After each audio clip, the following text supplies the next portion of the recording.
Identity and faith can be a huge inspiration for a developer. Finding the best way to present that message can take some time though. This week, join me, Zach Walsh, as I speak with Lilith about her game Starlight Burnout that explores fun, identity, and how faith can inspire a game.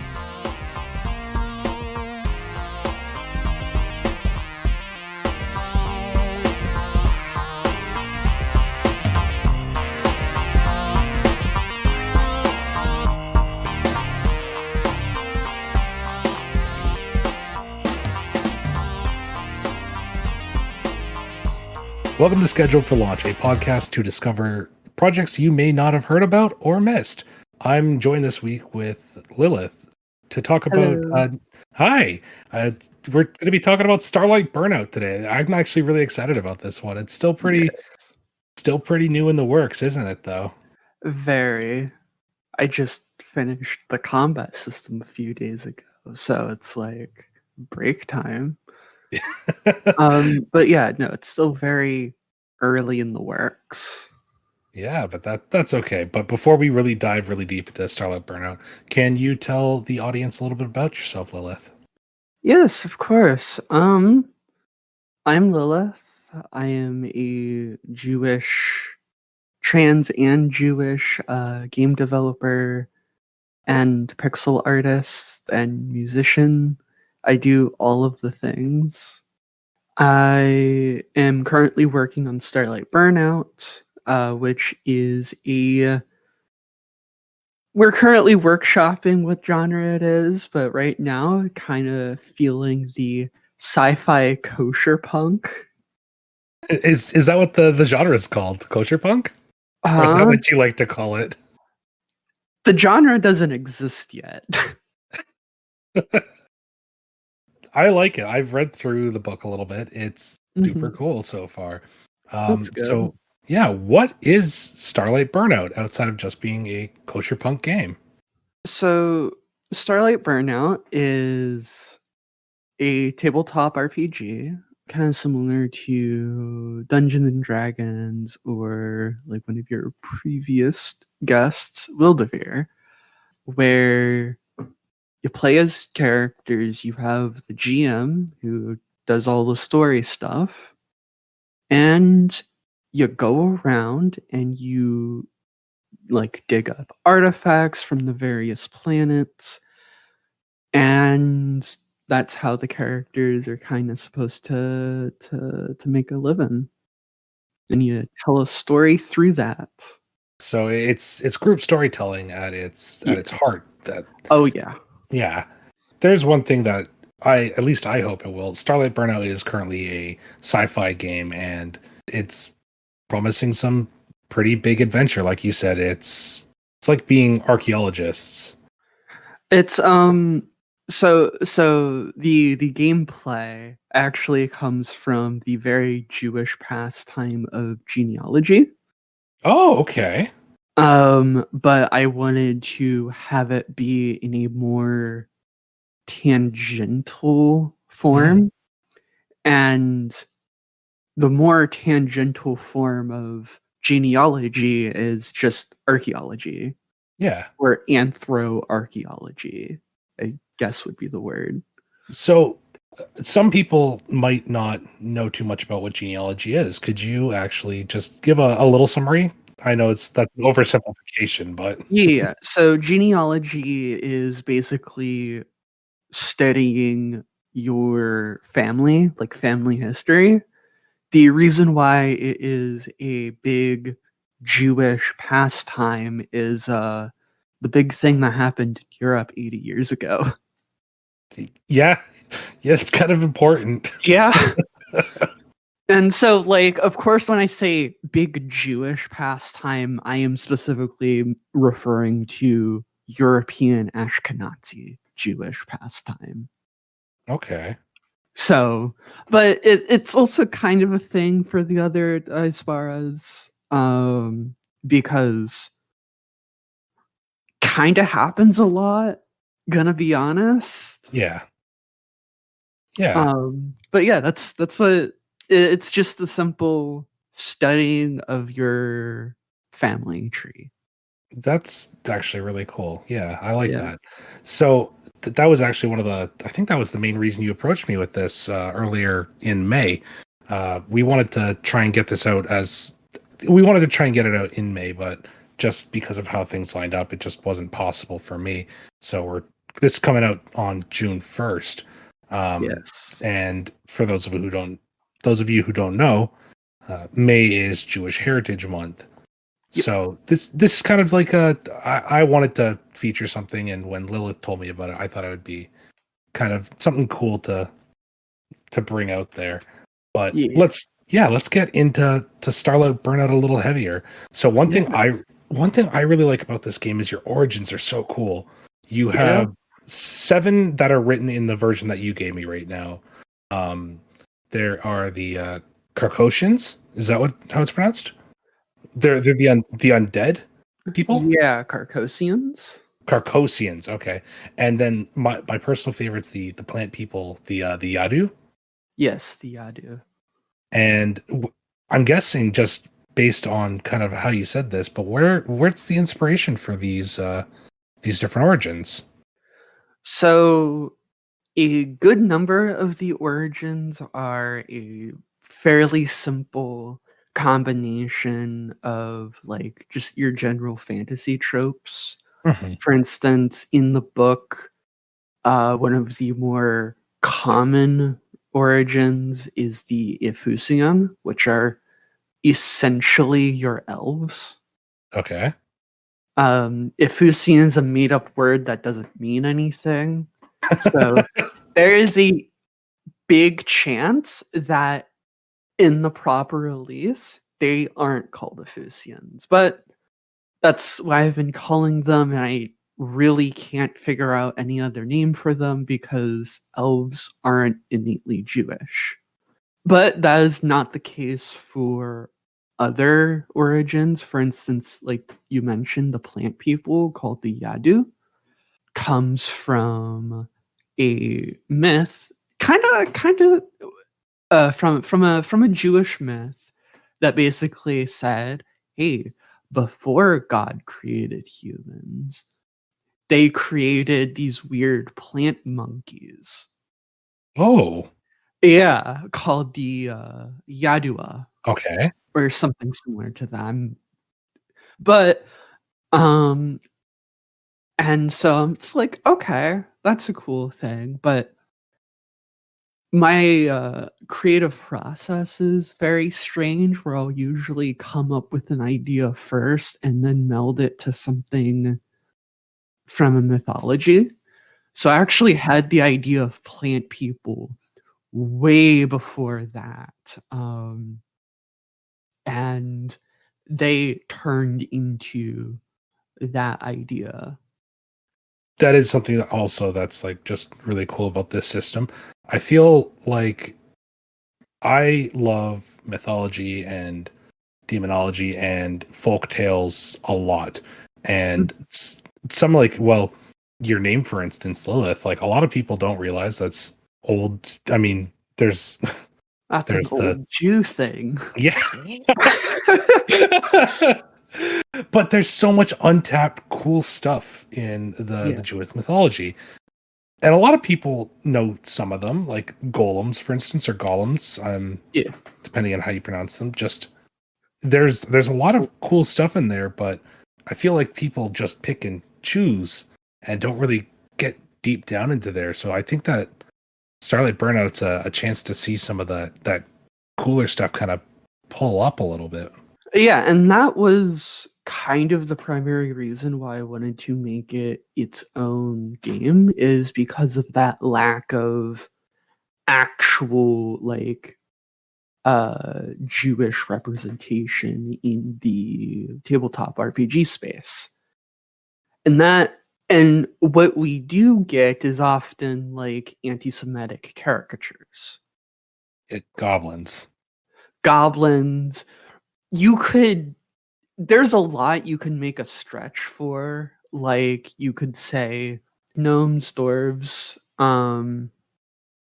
With those two, it's really the short men with big noses kind of thing. It's when you don't know what you're looking for, you won't notice it, but once you like know what you're looking for, you'll be like, "Oh, okay." Now, is most of it like on purpose? No, probably not. I think that should be like blanketed. Like, I don't think gnomes and dwarves and such are like purposely bad. It's just the kind of like, oopsie. It's something that started a long time ago. It's been kind of watered down a lot to lose. Yeah. Yeah, I can Yeah. understand that.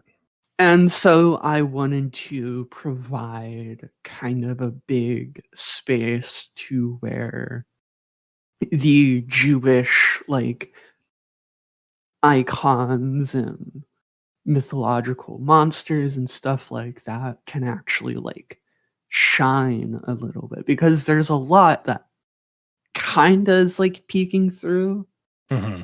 but I want to like break open the rock and boom, there's a crystal. Yeah, And yeah, that sort of deal. there's a lot to play with. That's certainly for sure. Even what limited knowledge I know, there's like entire slates of archangels that most people have never heard of. Yeah. So actually, one of the games you mentioned earlier is How We Met, and that's Wilderveer. Yeah. Yeah. So obviously there is some influence in this. One of those being the dice system at the moment, the growing dice, and that such Um, is something. Oh, has that changed now?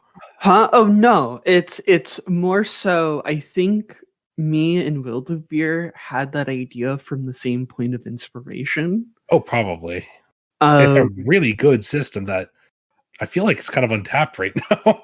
right? It's the way my game does it a little bit differently than Wildebeer is that instead of rolling the skill dice with a d20, you're rolling 2 skill dice. Okay.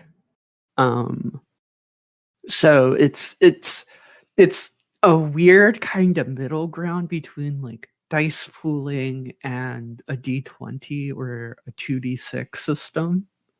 Okay. So it's like I don't know what to call it. What was there an inspiration for that then that helped you build it, or is it just kind of like something that you workshopped and thought might work for this? Um the core concept came from uh I was looking at one of the betas that Purple Aether put out for a game Okay. that had a basic system of you have your attributes, which have a dice in them each, and you have your skills, which have a different dice in them, and you'd roll them together whenever you'd make a check. I basically kind of took that idea and ran with it, Mhm. basically building the entire game around this idea of you are using an attribute dice and a skill dice Okay. to do things. All right. That makes sense. Yeah. Speaking of rules, I adore how Starlight Burnout opens. It opens up with the Olivia Hill rule for those of you out there who don't know.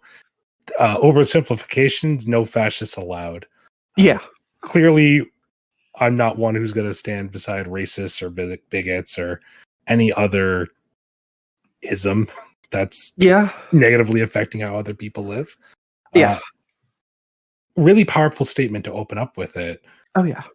It's really the first thing you see when you come into Starlight Burnout. And I think it really sets the tone. Yes. So the rule actually wasn't originally in there. But I saw it while scrolling through my like Twitter feed, and it's like, no, that should be in there, because there it's the game, the setting that I'm trying to or the setting and culture around the game that I'm trying to set is one as accepting and tolerant to everything but intolerance, which I think needs to be more apparent in the tabletop scene. Yeah. You're playing a game where the characters are more or less living underneath this like very cyberpunk dystopian future that's painted to be very bright and very colorful.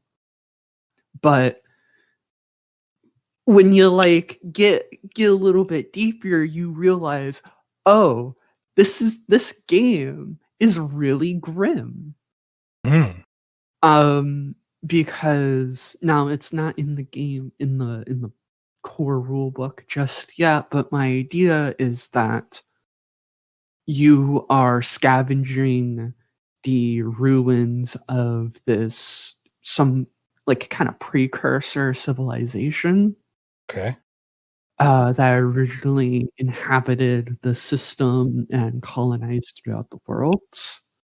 And this precursor civilization is completely gone by the time you are playing the game, and you're scavenging through these ruins to find anything that may be worth of value so you can eat and feed your family or whatever for the next little bit.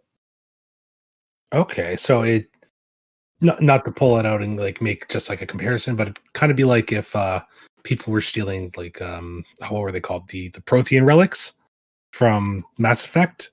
So yeah, I think I'm not familiar with Mass Effect, so it's I like it a lot. I've heard it's good.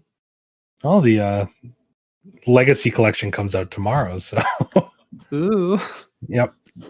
So actually something I wanted to touch up on this, and you happened to bring it up, was changes in the TTRPG community.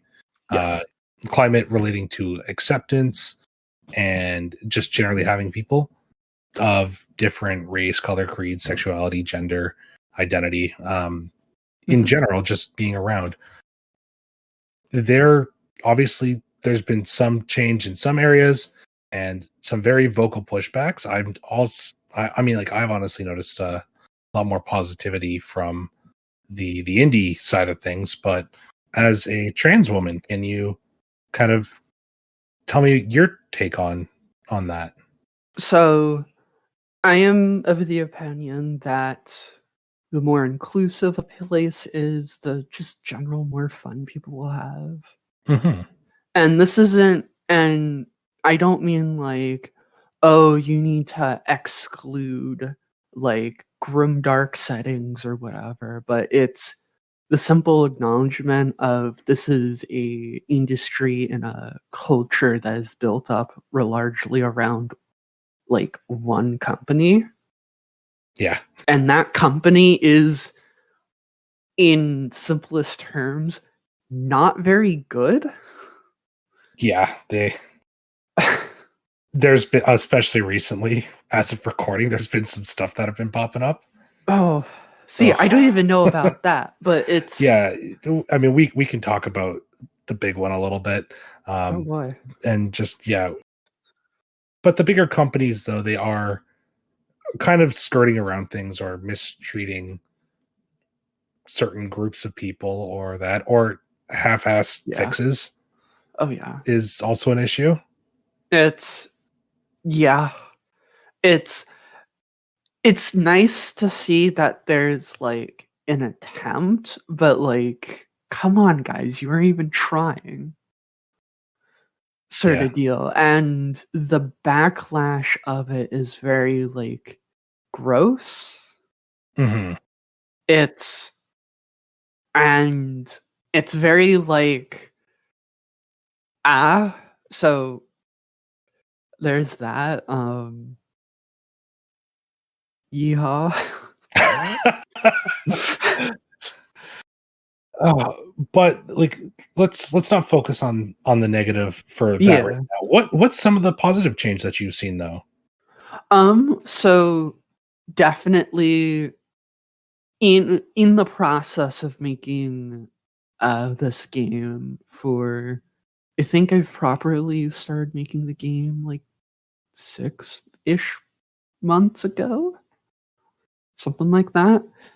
I have been getting more and more into the indie scene of things, and it's been very like lovely and nice, and seeing people express themselves through a game that is, or through a number of games that is essentially play pretend, but here's a couple of rules and you roll dice sometimes, and making the most of the whole thing and exploring what these games can explore, which I think is like the big thing. It's as someone who's like found my queer identity through these games, it's very important for me, at least, to give that space to other people, because there's no better way to explore yourself by pretending to be someone else, especially when that someone else is a made-up character for a game in a made-up world. You're not the first person that I've had come on, and actually I've heard that from, whether it's off mic or on mic. It's been a couple of people who talked about it on mic. It's something that I'm seeing more frequently in the tabletop role-playing game community, and I think it's really important. Yeah, and it's very nice to see baby gays learn and understand themselves through projecting bits and pieces of themselves into like a fantasy or sci-fi setting. And I, as a game creator, really enjoy that kind of world building aspect of what is this society's views on gender, in this fantasy world. For instance, the Golgi, which are the funny fish people. Yes, I really like them too. Or funny koi fish people, I should say, have a society built around a gender trinary. Okay. Where you have the na, the nu, and then the da. As like the three big recognized genders. You have the Efusians and the Diffusians, who, for a lack of a better word, everyone is trans, because when they're born, they're completely like sexless. They have no sex characteristics whatsoever. But once they get like that kind of like point in age, there's like this big ceremony where they more or less pick what their gender is, or the various combinations between the two. And, then that opens up a very interesting question. What does it mean to be trans in a society where everyone picks their gender? Well, sometimes people are fluid, sometimes people change their perspective of things, or whatever it may be. Yeah. They are, I think, honestly, if I was going to sit down and play this game, I would definitely look into the Efusian or Defusian, because I think that they are just such an interesting difference. Yeah. Towards a lot of the other races you get out there. And they're essentially elves and drow. Yeah. That's originally what they were when the setting was in Pathfinder, and that's kind of what they are, except aesthetically a little bit different. Yeah. Less spiders, more crows and ravens. Oh, my favorite. Of course. I love them. I love them so much. You also have a fairly extensive list on the homeworlds for these planets. They are flushed out surprisingly well for how early into development you still are. Yes. Do you want to tell everybody a little bit about what planets and where you come from help you do in this game? So in this game, there aren't classes like your other traditional tabletop games. Instead, the big two things that you pick, besides your skill and equipment, is your origin, which is what this game more or less calls its races. Yeah. I use the term origin here because not everything is either a living thing or an animal or whatever. And so origin is the best kind of blanket term that you could describe to all of these, other than like group or peoples. So you pick one of the 7 that there currently are. And then once you pick that, you can pick your home world. Or / home city. There are some areas within the game that are less of a planet and more of a massive city. So you have various places, you have nice diverse planets and space stations and cities that you can pick from, and they basically give you a passive ability of like, and this part was inspired by Wildeveer specifically because it's such a It's really good.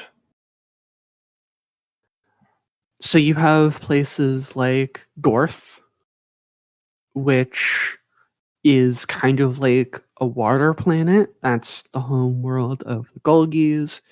But I made a very conscious decision to say, hey, this is the home world of, or this is this Origin's home world, but not requiring it that you have to be from that home world. Because that kind of customization, that freedom to be who you want to be and wherever you want to be from. Super important in these games. Yeah. You had mentioned that there are no classes in this game, and instead you choose weapons, skills, and equipment. Yes.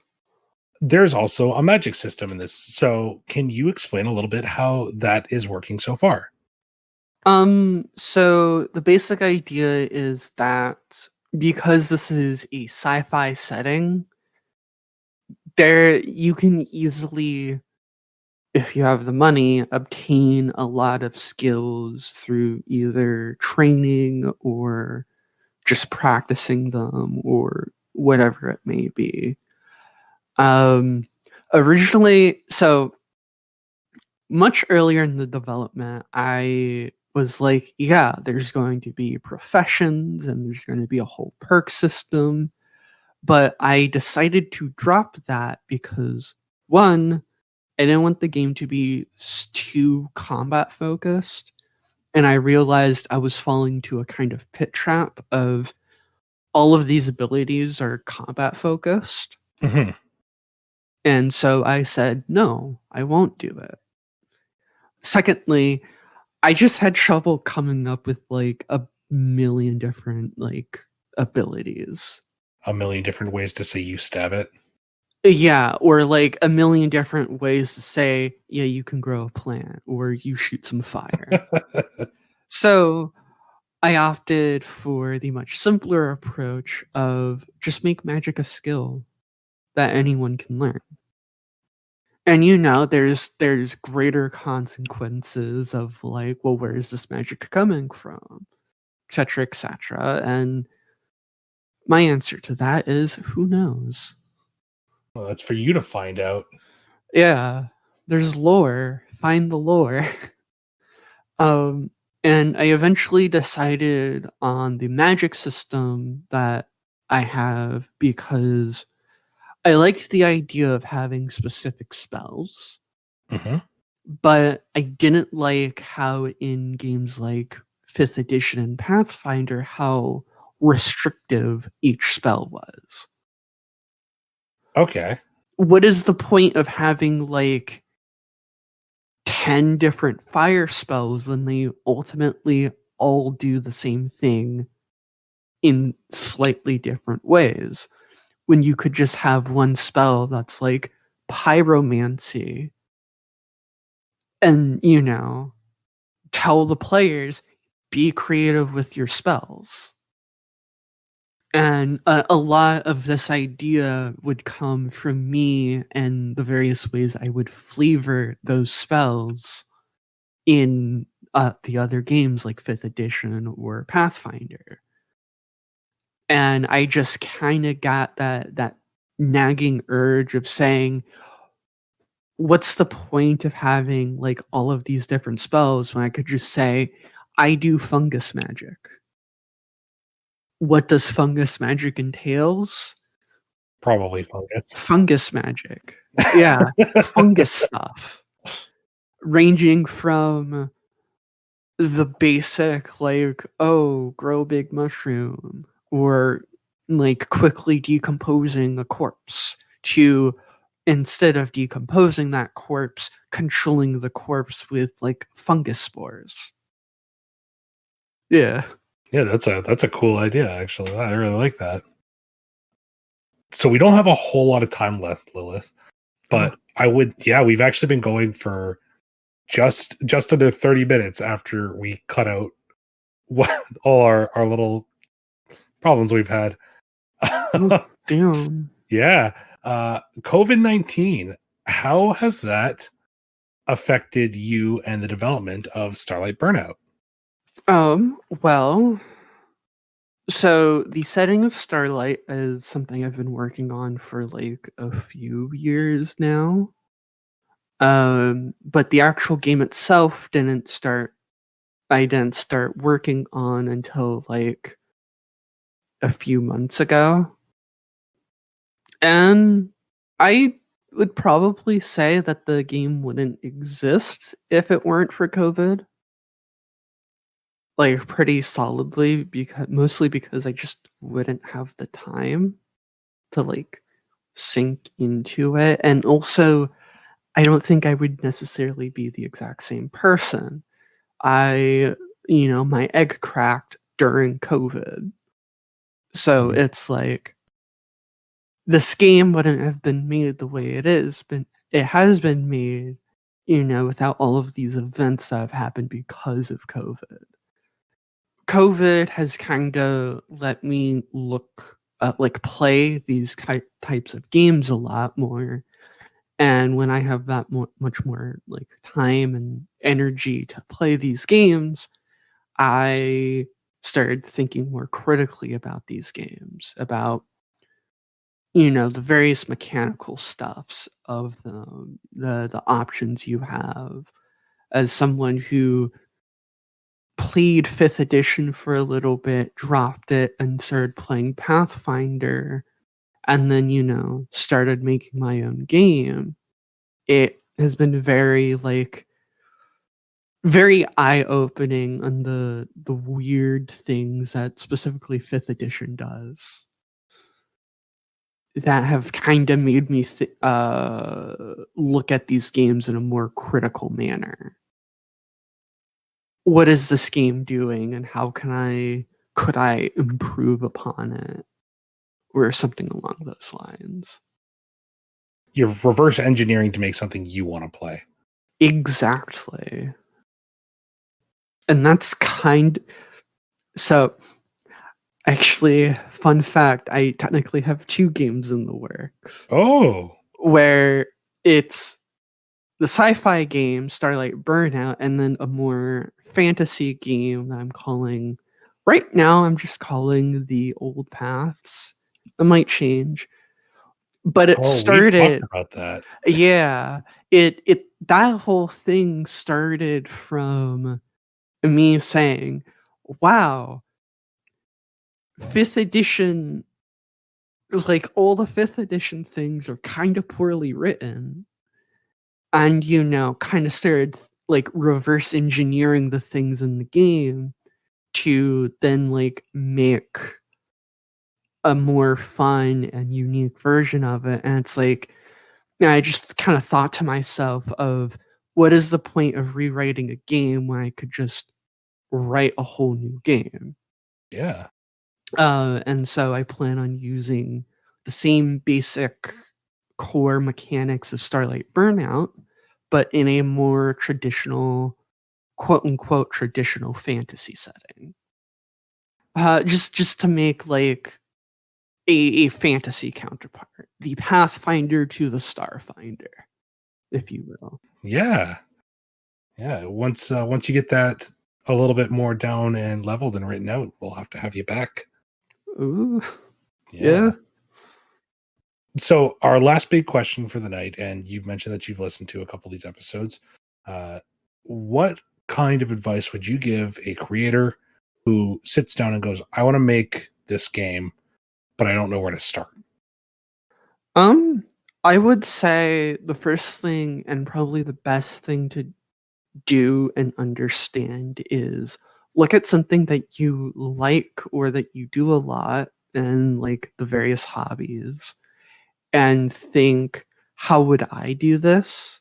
A lot of my games started from looking at games like Starfinder or 5th edition and saying to myself, how would I do this?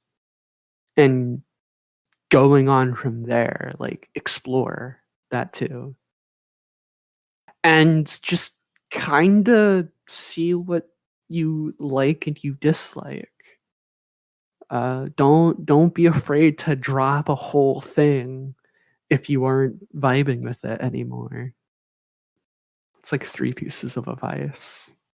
It's cheating. No, that's not cheating at all. That's good. That's cheating. All right. Well, Lilith, it's been great having you on. Where can people find out more about you and what you do, your art and Starlight Burnout? So the best place to look at my stuff is my Twitter account, which is BlueJH. No E in BlueJ. And also probably my Discord server or other various servers that I might be on, like the Wildevere server.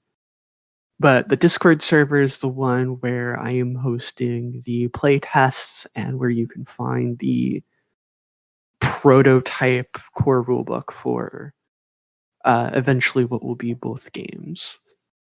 Oh, perfect.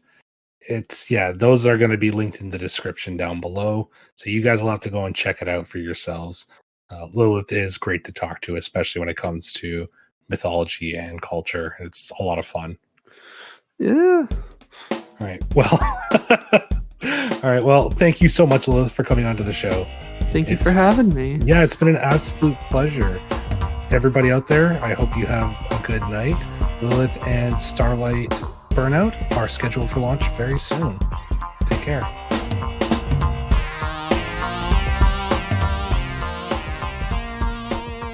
Thank you so much to Lilith for coming onto the show this week. Starlight Burnout is beginning to shape up to be this really uniquely themed game, and I really think you should go check it out for yourself. But I really want to thank you all. As of recording this, we have just over 200 listens, and that wouldn't have been possible without all of you. June is going to be a little bit of the celebration of this, so I'm going to be releasing an episode each week just to kind of celebrate everything that you've all done and kind of help me get this far. There's a lot of really cool things coming out this summer, so I really want to feature them. I also want to give a quick shout out to our friends of the show over at Pot of Blunders. It's an actual play podcast filled with goofs and gags, and they recently had me appear as a guest NPC voice on one of their episodes. And that kind of helped me scratch that voice acting itch I've always had. So please go give them a listen. If you want to hear more from the show, the best way to kind of prompt me on what you want to hear is to share this or interact on some of our social medias. The next episode will be out on June 8th, and I'm going to be speaking with Brian LeBurn about his sci-fi opera game, Sapiens. See you there.